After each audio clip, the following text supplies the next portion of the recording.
Un mystérieux Time Lord invoque à l'aide de petits glaçons une mystérieuse sauterelle géante pour élaborer un plan visant à manipuler le docteur. Tu le sens venir, le plan foireux ? Pendant ce temps, à Amsterdam, entre les vélos et les tulipes, deux voyageurs cherchent où dormir. Ils atterrissent donc en toute logique dans une crypte. Toujours pendant ce temps, dans le TARDIS, le docteur fait des allers-retours et cherche à échapper à une force étrange qui attire le TARDIS vers la sauterelle géante. Sur Gallifrey, les Time Lords constatent que les biodata du docteur ont été envoyés à l'extérieur du Capitole, une action qui n'a pu être réalisée que par l'un des membres du Haut Conseil. C'est louche. C'est alors qu'arrive Batman, qui se glisse subrepticement derrière le Time Lord. Le TARDIS est attaqué par un point lumineux. Vite, sortons de là! Le département effets spéciaux a encore pété un câble. La sauterelle géante arrive dans le TARDIS et entre dans le docteur, sans son consentement. Dans la crypte, Colin, le voyageur à chaussettes fluo, est réveillé par une lueur suspecte et se fait attaquer par Super Poulet. Son pote, Robin à t-shirt rouge, se carapate et va s'asseoir dans un coin. Le docteur, lui, va mieux. Nyssa lui explique alors que la sauterelle est une créature faite d'antimatière, et ce n'est pas une bonne chose. C'est la teuf chez les Time Lords. Une créature faite d'antimatière, ça va les obliger à bosser un peu.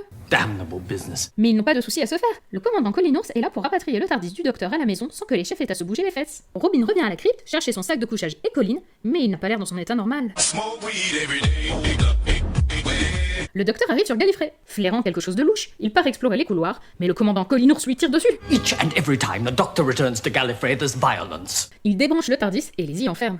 Robin va chercher la cousine de Colin à l'aéroport. Hey, salut Tegan! Comment ça va depuis l'épisode précédent où le docteur s'est barré sans toi? Le docteur et Nyssa sont amenés devant le Haut Conseil des Time Lords.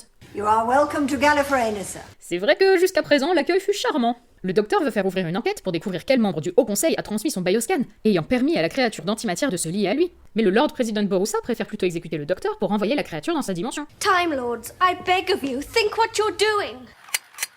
Damon, un ami du docteur, lui apporte la preuve que son bioscan a bien été retiré de la matrice. Pendant ce temps, la sauterelle attend l'exécution dans son TARDIS à Amsterdam, en compagnie de Super Poulet et Colin. L'exécution va commencer. Le commandant Colinours entre comme un prince. C'est une exécution son et lumière. Judgment has been carried out, Lord President.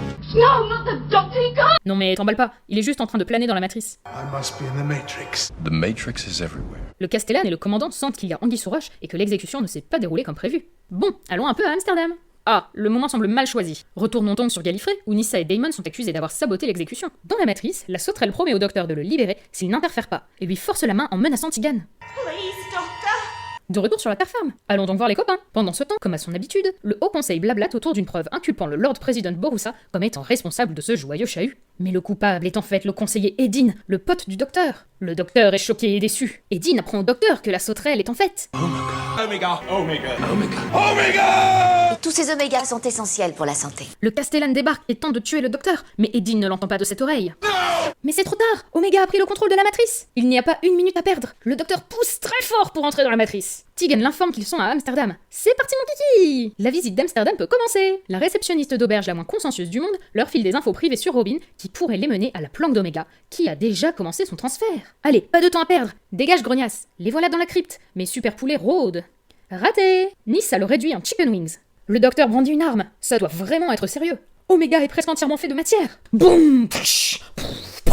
Le docteur n'en croit pas ses yeux. Sous son masque, Omega est extrêmement séduisant. Il part se balader avec sa couverture, mais emprunte en route une tenue plus casual. S'ensuit une scène gênante avec des gros plans sur des enfants moches. Omega s'amuse bien. Quoi? L'antimatière se rebiffe contre son nouveau corps. La joie fut de courte durée. Pendant ce temps, les Time Lords attendent que le docteur fasse le sale boulot. Comme d'habitude en fait. Une course-poursuite effrénée s'engage.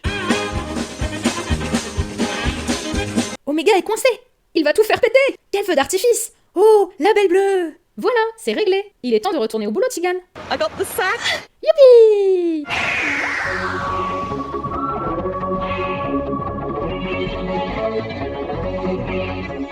Smoke weed every day.